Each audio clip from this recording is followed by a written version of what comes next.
Labadiena, su jumis Verslo tribūna, šios laidos partneris Citus, o mano pašnekovas šiandien Citus įkūrėjas Mindaugas Vanagis. Sveiki, Mindaugai. Sveiki.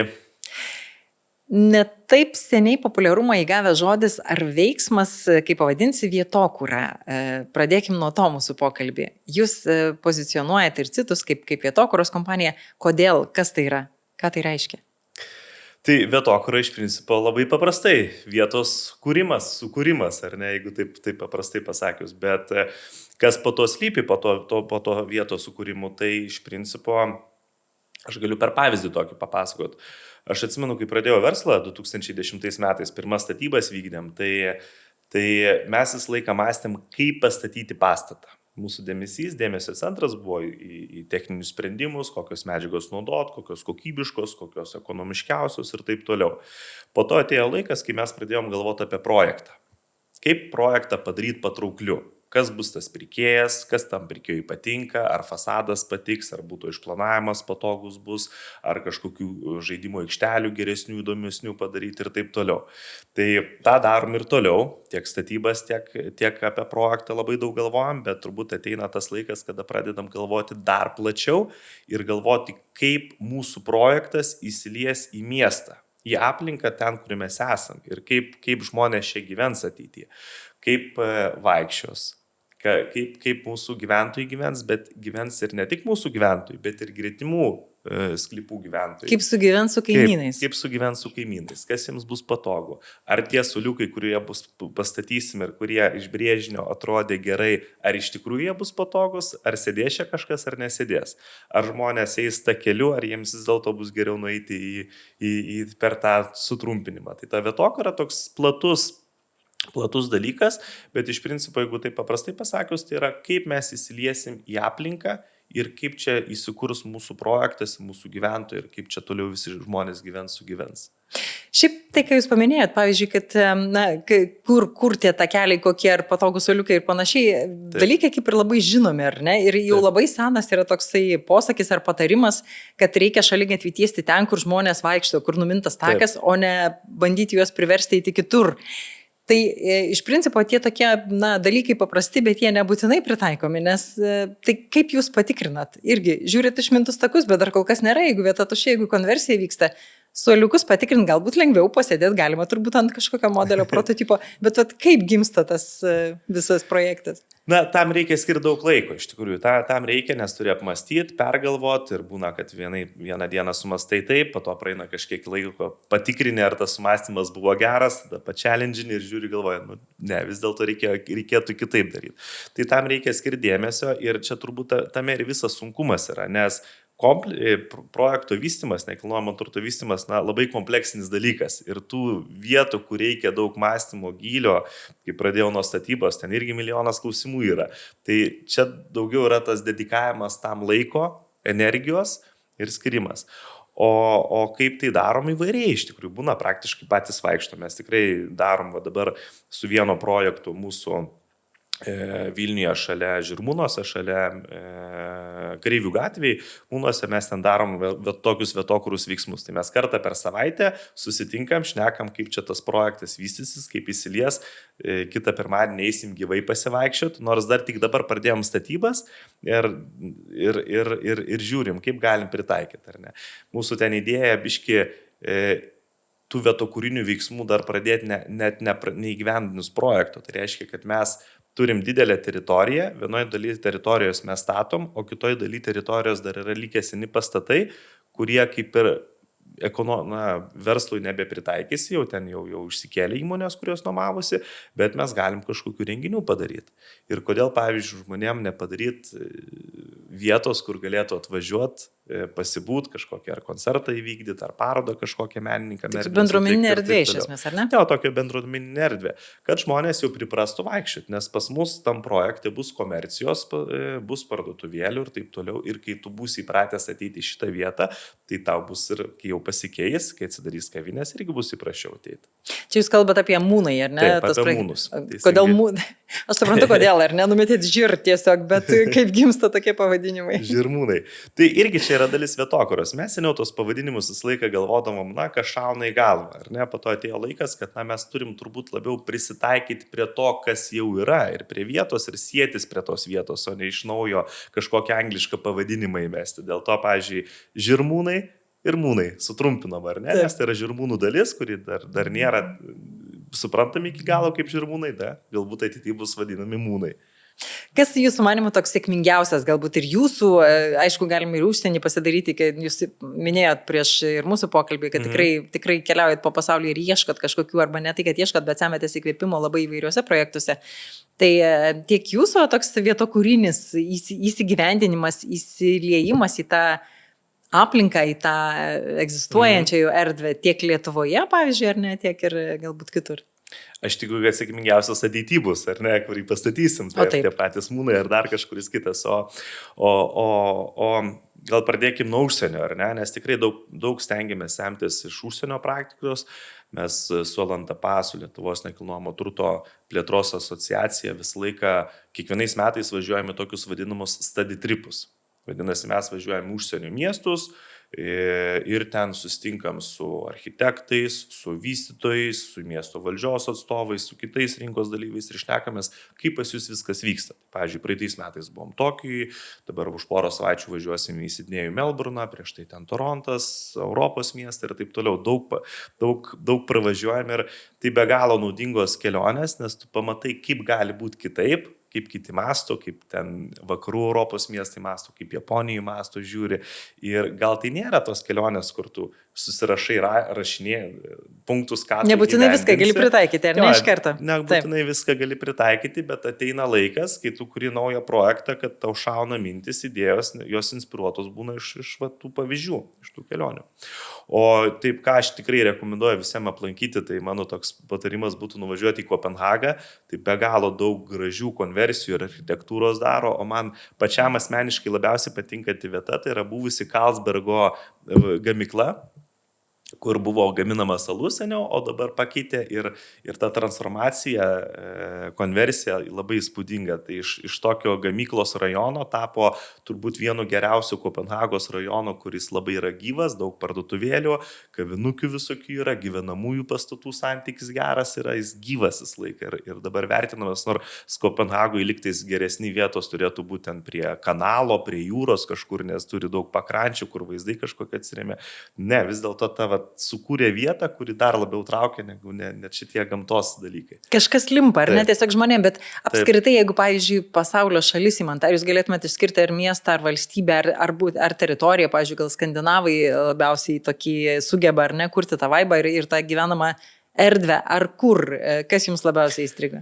Tai ta pati paminėta Kopenhaga, Amsterdamas, Londonas, New Yorkas be abejo labai gerai juda, Toronte daug visko yra, tai daug vakarų Europos miestų, negaliu tai pasakyti, kad yra šalis, kurios labai gerai daro ir kitos labai blogai, bet lyderiaujančios šitos Skandinavija, Olandija, Belgija, Amerikos miestai labai pasitempė, nes mes dar iki šiol suprantam Amerikos miestus dažnai, kad tie yra priemiesčių miestai, ta kultūra, tai jinai labai smarkiai keičiasi kai kuriuose miestuose, kaip New Yorkas ar kituose, kad grįžo jau į miestą gyventojų. Tankina irgi miestus, ar ne? Taip, tankina, gyvybės įputinėja, kad tai nebūtų monofunkciniai miestai, kad ten darbo valandomis gyvas, o po 5-6 valandų jis užsidaro. Tai tikslas yra, kad miestas, rajonas jis gyvas būtų visą laiką ir tada ir efektyvumas visko didėja. Infrastruktūros, transporto, tų pačių kavinių. Kaviniai yra žymiai geriau veikti toje vietoje, kur tu gali ir dienos pietus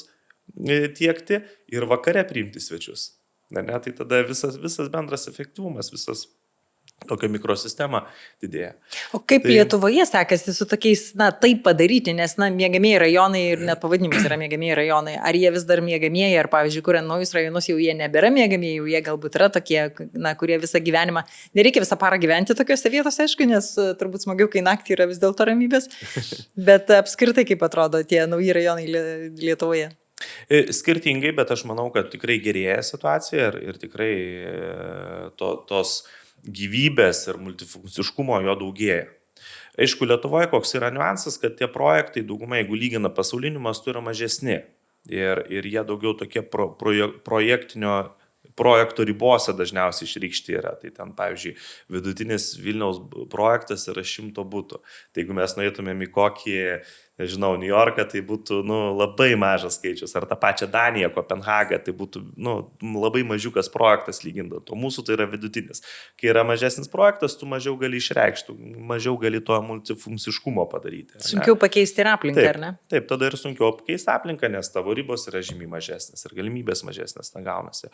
Bet Lietuvoje yra tikrai labai gerų pavyzdžių, pavyzdžiui, visiems gerai žinomas Paupys, ar ne? Taigi prieš 10 metų ten buvo gamykla, kur niekas neįdavo ir baisu buvo. Visi suprato, kad puikiai vieta bus ir ta vieta įsigyvendino labai puikiai ir ten gyva visą laiką, ir dienos metu, ir vakare. Tai puikus pavyzdys ir po biškį tokių daugiau daugėja, ar ne? Ir paklausėte apie senus rajonus. Aš manau, kad čia yra problema senų rajonų, nes ta renovacija, kokia dažnai įsivaizduojama, kad ten pakeisim langus, apšiltinsim sienas, jinai net neš to pokyčio, kurį norėtųsi, ar ne? Tai tik tai išspręs galbūt energijos sąnaudas, bet tai nepagerins gyvenimo kokybės per visą žingsnį. Tai aš manau, kad turėtų ir miegamuosiuose rajonuose leisti daugiau statyti, kad atsirastų įvairesnių funkcijų, atsirastų pakankamas tankumas, kad viešasis transportas važiuotų tinkamai, ar ne, nes aš manau, kad miesto ateitis yra ne automobiliai, bet viešasis transportas, čia irgi labai svarbu, tai yra susiję. Kuo didesnis dalykai. Miestas, tuo. Taip, nes jeigu miestas labai išskydęs ir išsiplėtęs, tai jie aptarnauti, negali autobusų bėlė kiek turėti, turi kažkokį ribotą kiekį ir tada dažnumas mažėja, maršrutai išskysta visi ir taip toliau. Tankis didesnis, tau patogiau darosi, tai čia svarbu tą pasiekti. Tai iš tikrųjų tas svarbu ir nuo kurios pusės prasideda tie visi projektai, ar ne? Pavyzdžiui, nekilnojamo turto vystytojas gali surasti vietą, gali pamatyti, gali pradėti kažką projektuoti ir planuoti. Labai svarbu ir savivaldos įsitraukimas, aš taip įsivaizduoju tokia atveju, ar ne, nes jeigu kalbam apie infrastruktūrą, ir apskritai visų kitų tų susijusių. Savivaldos įsitraukimas šiandieną vyksta iš tikrųjų daugiau per bendrąjį planą. Per bendrąjį planą ir per šitą, tai pati savivaldybė jinai nėra infrastruktūros vystytoja didelė dalim, ar ne, ypač iniciatyva, nepareina iniciatyva. Taip, pareina iniciatyva iš mūsų vystytojų.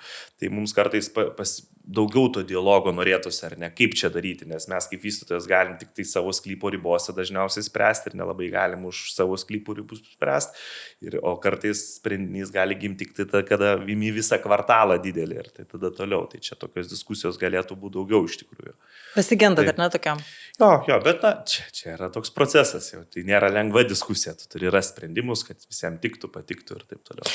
Vėlgi vienas iš tokių, tie pavyzdžiai, pavyzdžiui, kaip ir jūsų tie naujieji, ar ne, dabar, kad Žirmūnai, ar ne, tai yra senam rajone, Žirmūnuose. Tai gali tapti pavyzdžių ir po to kažkaip tai plėstis ir galbūt į kitas arba to paties rajono erdvės, arba ne to paties, bet ir apskritai kaip pavyzdys, sakykime, kuris, aš nežinau, galbūt ir savivaldybė įkvėptų imtis kažkokiu tai iniciatyvų. Aš suprantu, kad jie nestatys ir ne kažką, bet iš principo kviesti, bent jau atkreipti dėmesį arba padėti, pavyzdžiui, suderinti kitus dalykus, kad ir tą patį transportą, ar ne? Taip, tai mes tikrai stengsimės, kad Mūnai ir tikiu, kad Mūnai taps tas projektas, kuris bus pavyzdys, nes mes tikrai turim plačiau žiūrim ir stengiame žiūrėti, ar ne tik savo projektų ribose, bet dabar matom, kad reikia pėsčiųjų perėjos, kad iš to projekto nueitų į Jogmijos miestelį, nes ten daug yra kavinukių ir taip toliau, kad būtų mūsų gyventojam ar verslam, kurie įsikurs, kad būtų patogi jungtis. Ir tikrai bandysim rašyti savivaldybei, kad įdiegtų tą papildomą perėją, nes aš pats gyvai nuėjau, žiūriu, kad žmonės pastovėjau 5 minutės, vienas žmogus praėjo, kitas žmogus per gatvę praėjo, nors ten nėra perėjos, takelis pramintas, tai kaip pradžiai sakėt, akivaizdu, kad čia ir turėtų būti ta perėja, ar ne, bet tada tai įsisuka tas visas biurokratinis procesas, tai mes suprantam, kad mes turim panicijuoti jo užsukimą, kad įvyktų ir taip dirbsim, tai aš tikiuosi, kad savivaldybė ir priims tokius siūlymus ir manau, tai būtų geroji praktika tokių dalykų, tai jeigu atsiras perėja arba dar kažkokių sprendinių, tai labai džiaugsiuosi. O investicijos į tokius naujus objektus, kaip pavyzdžiui tiek investuotojams, tiek pirkėjams, kiek patrauklu atrodo tas naujas, atsiranda kažkas tai drąsu ar nelabai, ar nežinai, kas čia gausis, nes reikia prisiminti iš tikrųjų Yra tikrai pavyzdžių ir tam pačiam Vilniuje, kur Taip. labai stipriai pasikeitė teritorijos ir kas po to. Tai kaip tie žingsniai pirmieji sekasi? Taip, labai geras klausimas, nes dažnai būna tos konversijos ypač, ar ne, o pati konversija, ką reiškia, dažniausiai tai teritorijos pakeitimas iš vienos funkcijos į kitą. Tai istoriškai pas mus miestų centruose ir ne tik pas mus Lietuvoje, bet ir visoje vakarų Europoje daug yra gamybos buvo. Nes gamyba buvo pagrindinė ekonomikos variklis, ar ne, daug gamino, daug žmonių dirbdavo gamyboje ir todėl jos būdavo miesto centruose. Dabar tos gamybos visos persikėlė ar į kitas šalis, ar jos automatizavosi didelė dalimi ir darbo jėgos mažiau reikia, ir dėl miesto reguliavimo jos išsikėlė kažkur kitur ir miesto teritorijose liko didelės, miesto centruose liko didelės teritorijos, kurios yra tokios gamybinės. Ir dabar tos teritorijos virsta vienom geriausių tokių žaidimo aikštelių gražiausiam projektui. Pavyzdžiui, New York'e tai yra patys gražiausi projektai būtent buvusių gamyklų teritorijose, kur kažkas paliekama seno, kažkas naujo padaroma ir tai be galo gražus projektai gimsta taip. Tai pačioj pradžioj įsigyti, jeigu tu esi vienas pirmųjų projektų ir ateina pirkėjas vienas pirmųjų įsigyti būstą, gali būti nejauku, nes dar ten tos negražios aplinkos gali būti likę daug, bet tu turi matyti viziją, tu turi suprasti, kad ta gamyba ir apleista aplinka yra neamžina ir po kelių metų viskas pasikeis ir tas prieaugis bus didelis. Ir šnekant apie investicinę grąžą ar kainos prieaugį, tai būtent va tokiose vietose statistiškai yra didžiausi prieaugiai. Ne ten, kur jau susiklostė, kad viskas yra gerai, bet ten, kur vyksta konversija, kur pasikeitimas. Tai ten prieaugis, kartais, nes mes dažniausiai, tarkim, būsto kainų augimų žiūrim vidurkius. Ne, Vilniaus būsto kainos paaugo 20%, bet realybė yra kitaip. Vienur paaugo 20%, kitur paaugo galbūt tik 5%, o yra vietų, kur ir 40% paaugo. Mes va tokį projektą turėjom Šnipiškėse, kai mes startavom, kainos buvo 1,9, 2,000 eurų, dabar apie 4,000 eurų siekia. Tai ir būtent yra tas keisas, kad mes atėjome į apleistą teritoriją, išvystėm ją, dabar pasikeitė ir visiems tai yra tapo patraukli. Tai čia turbūt yra geriausia vieta, kur investuoti būtent į konversijas. O kaip tie drąsuoliai atsiranda pirmieji, iš tiesų pasiekti, parodyti ir panašiai, gal kaiminystėje gyvenantys žmonės gali būti, pavyzdžiui, tie, kuriems tai darosi įdomu, arba, apskritai, kaip žiūri į tą naują erdvę, kalbant beje apie kaimynus, tai čia dar ir kitas klausimas, kaip jie priima tuos naujus statytojus, naujus vystytojus. Įvairiai visko būna su tais kaimynais, mes stengiamės dirbti, mes stengiamės komunikuoti su kaimynais, šnekėtis, darom net būna susirinkimą kažkokį, jeigu tai arti arba labai liečia kažkokius kaimynus, prasinešti, pasipasakot, ką čia planuojam daryti, kad būtų priimta. Konversijose dažniausiai paprasčiau tas yra, nes ten būna gamybinė teritorija, tai kaimynų natūraliai mažiau negu ten kokiam žvėrynė ar kažkur lyginant, tai iš tos pusės paprasčiau yra. Ir dar nieko gražaus, ar ne? Ir dar nieko gražaus ir žmonės natūraliai tada sako, tai žinai, tikrai faktas geriau negu ten sena kažkokia apgriuvęs pastatas, bus naujas daiktas, jis tikrai sukuria vertę. Ir iš tikrųjų mes net gerųjų praktikų esam turėję, pavyzdžiui, Kaune radio gamyklą, mūsų toks projektas Radio City radio gamyklos buvusiai teritorijai, tai kaimynai net džiaugiasi, kad mes statom ir padėjo, skatino, nes suprato, kad jeigu mums bus gerai, tai ir jų turtas turės didesnį prieaugį. Ne? Tai kartais net ir taip yra. Mes dažniausiai girdim visą laiką tos bloguosius keisus atvejus, kada ten kažkoks skandalas, kada pasiskundė. Medžius išpjovė arba ką nors tokio padarė, ar ne? Taip, o negirdim tų gerųjų atvejų. Tai iš principo tie pirmieji, aš suprantu, kad iš vis visada gerai būti pirmuoju, bet visada yra nedrąsu. Taip. Tai... čia toks šiek tiek rizikos yra, nes tu tiksliai, kai tu ateini iš išbaigtą rajoną, tu aiškiai matai, kaip jis atrodys. Kai ateini į pirmąjį rajoną, tai tu nežinai, kaip jis tiksliai atrodys, bet mes kaip vystytojai dažniausiai turim vizijas, mes laikomės tų planų, pastatom, kas suplanuoti ir yra. Bet tas rizikos premija gaunasi. Bet yra, tas įsivaizdavimas, kas ten bus, čia irgi tokių ir vizionieriai, ir patys jūsų tie pirmieji gyventojai, aš įsivaizduoju, kažkaip tai turėtų būti, matyti to, nes vieną popierių matyti yra viena, bet realybė yra kas kita ir čia yra viltis būna, ar ne, popieriuje, bet kaip tai pavyks įgyvendinti ir kaip. Bet šiaip turbūt, aš čia šiek tiek praplečiant klausimą, tas aš įsivaizduoju, kad yra yra lengviau, kuo toliau to lengviau, nes tu matai tokius pavyzdžius, kai iš buvusios kažkokios teritorijos, tai tapo, puikia vieta gyventi. Taip, tai vienas dalykas jau tikrųjų tų gerų pavyzdžių yra ne vienas ir ne du. O gyventojams, projekto apimty mes sprendinius jau turim ir jų padarom, ką mes esam suplanavę. Tai nėra gyventojams, kad ateina į savo butą, žinau, kaip atrodys, už lango nematys. Tai kas yra sklypo ribose, projekto apimty, tai jis žino tiksliai, kaip atrodys, gal nemato, kaip realiai tai yra, bet kaip atrodys vizualizacijos, planai ir taip toliau ruošiamės ir mes visą laiką laikomės. Galbūt nežinom, kaip atrodys kaimininė teritorija. Nes ten galbūt bus kitas vystytojas, ar dar ten neaišku, ką ir pats miestas leis daryti ir taip toliau. Kiek tokių dar teritorijų, kiek matot perspektyvų? Dabar, kaip suprantu, Žirmūnai dėmesio centre, ne? Ten yra pokyčių bus. Jeigu taip į Vilniaus teritoriją žiūrint, ar ne, tai taip didžiausios konversijos iki šiol vyko Naujamiestyje, labai daug yra pastatyta, Paupys, Markučiai, ten tikrai labai didelės konversijos, o dabar ta didžioji konversija pradeda keltis į kitas teritorijas, tai pirmoji yra turbūt Žirmūnai, tai buvusi Šiaurės miestelio teritorija, kuri dar nekonvertuota yra, ir kuro aparatūros teritorija visa. Kuro aparatūra buvo savo laiku viena didžiausių gamyklų ir ten yra potencialas milžiniškas. Tai jeigu taip žiūrint, kur yra daugiausia plėtros potencialo, mes esame skaičiavę, kad va šitoj Žirmūnų teritorija yra apie 1 milijonas kvadratinių metrų. Erdvės dar tikrai yra, ar ne? Tai tikrai milžiniškas kiekis, jeigu taip supratimui, tai yra apie 20 000 būtų. Aišku, vien tik būtai nebus, tai tiek nesigaus, visiems bus ir komercijos, ir prekybos, ir dar kažko, ir taip toliau. Kita teritorija Vilkpėdė, galbūt, bet ten jau mažesnė ta teritorija. Tai va šitos yra tokios pagrindinės, kur ta konversija. Ir pats Šiaurės miestelis iš tikrųjų tai yra sena konversija, bet jinai yra įvykus ir nesakau, kad viskas labai gerai, bet tikrai ir neblogų sprendimų yra. Tai yra gyva miesto dalis Šiaurės miestelis tapo, ar ne? Jeigu tai pasižiūrėjus 20 metų atgal, tai čia buvo uždara teritorija ir tokia, daugiau gal metų atgal, uždara teritorija, kur niekas nesilankydavo beveik ir taip toliau. O dabar tapo aktyvia miesto dalim.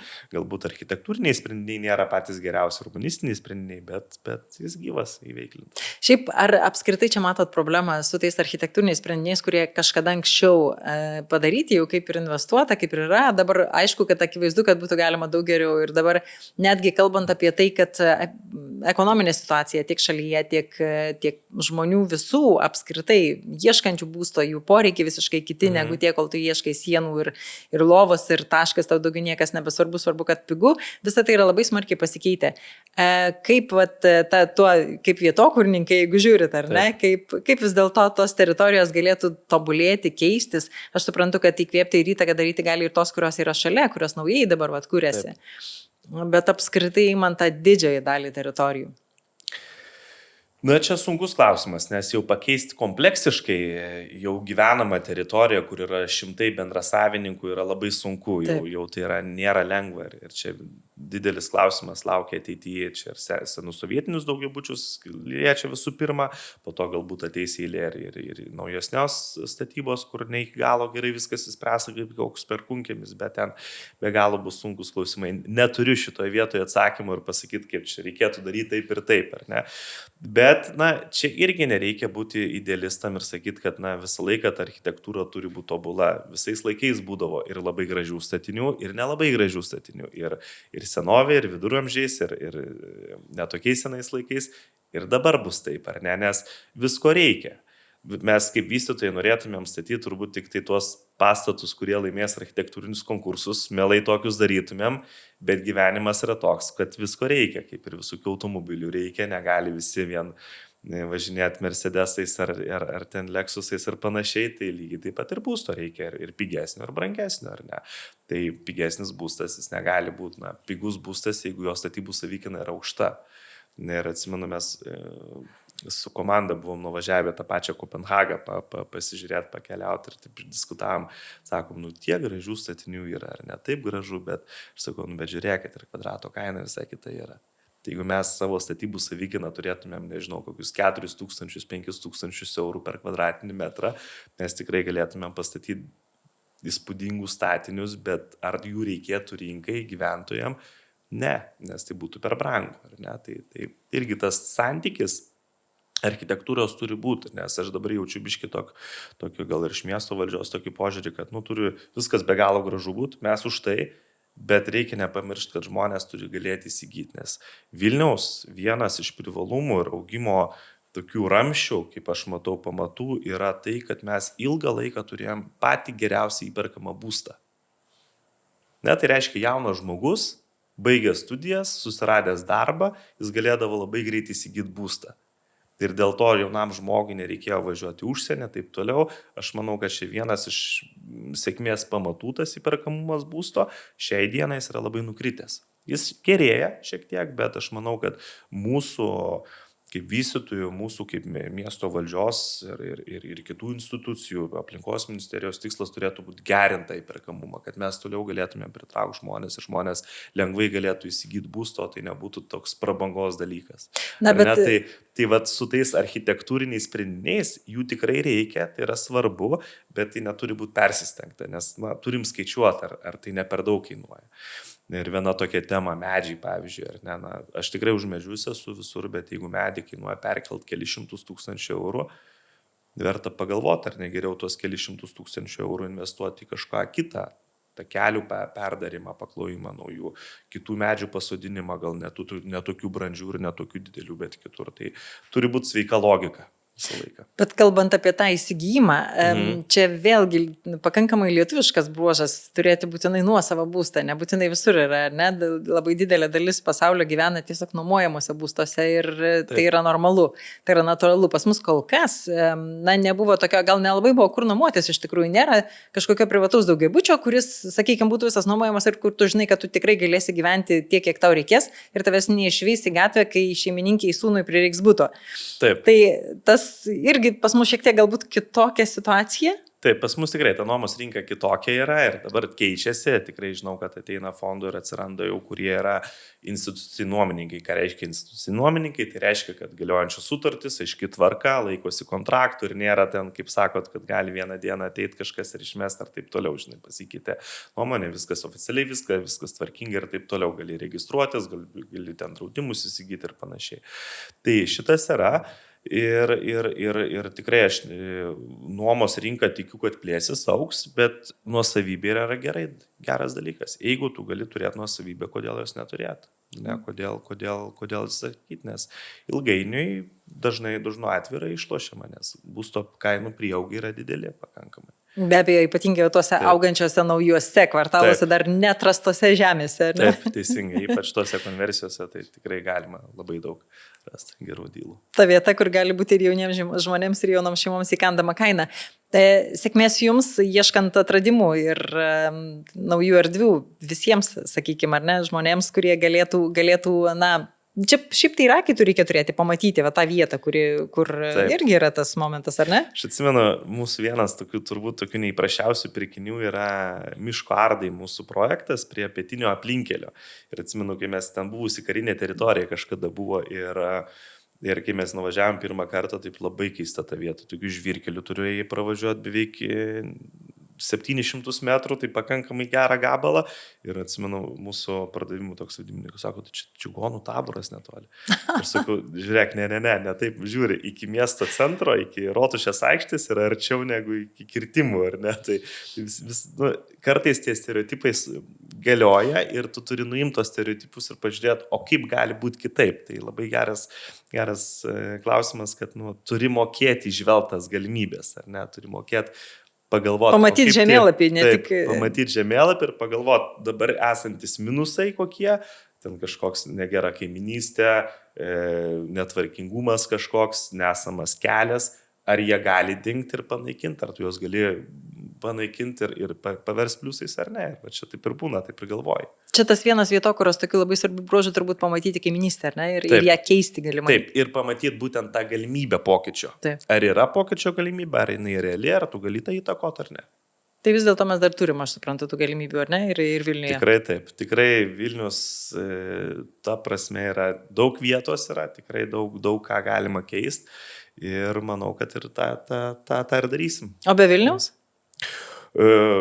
mes dirbam ir Kaune, ir Druskininkuose, tarp kitko Druskininkų mūsų projektas be galo didelis, visi dažniausiai kažkodėl klausia apie Druskininkus, nors nėra nedidžiausias mūsų projektas, bet dažniausiai, kai iš rinkos dalyvių ateina, sako, Mindaugai, kaip jums tie Druskininkai, nes labai neįprastas, mes paėmėm sanatoriją seną, kuri buvo didžiausia Nemuno sanatorija, vadinasi, tai jinai buvo didžiausia sanatorija Druskininkuose ir mes ją konvertuojam. Ilgą laiką niekas nedrįso to užsimti, nes jinai tokia didelė yra, bet mes biškai kitaip pažiūrėjom, nes jeigu taip žiūrėsi labai analitiškai, pagal rinką, tai Druskininkus tokį kiekio būtų ten parduosi, nežinau, per 10 metų, nes pati rinka labai mažai yra, nėra poreikio, bet mes tada galvojam, o kaip mes galim sukurti tą poreikį. Kaip mes galim padaryti, kad Druskininkuose būtų faina atvažiuoti. Ir tas dydis, kas daugeliui buvo kaip ir minusas prieš įsigijant ar negalvojant, tai mums jis tapo pliusu, nes dydyje mes galėjome padaryti įvairių veiklų, kurie yra traukos šaltiniai. Ir įvairių variantų patiem investuotojams, ne? Taip. Tai ten traukos šaltiniai kaip baseinas ant stogo, tai yra aukščiausias baseinas Lietuvoje bus su vaizdu į visus Druskininkus, ar ten pirmas aukštas, kur yra komercinis kavinukė, vaikų dienos centras, spa ir panašiai. Tai dar kuriam, dar koncepto stadijoje, tai yra kas tiksliai bus nuomininkų ten, bet tai yra traukos šaltinis ir mūsų tie pardavimai rodo, kad mums pasisekė, ar ne, nes daug kas netikėjo, kad įmanoma šitiek daug parduoti apartamentų ir kad jie tiek dėmesio susilauks. Bet labai faina, iš tikrųjų, kaip pamatai, atrandi ir supranti, kad tikrai geras, tikrai veikia. Aš įsivaizduoju, jausmas žiūri geras.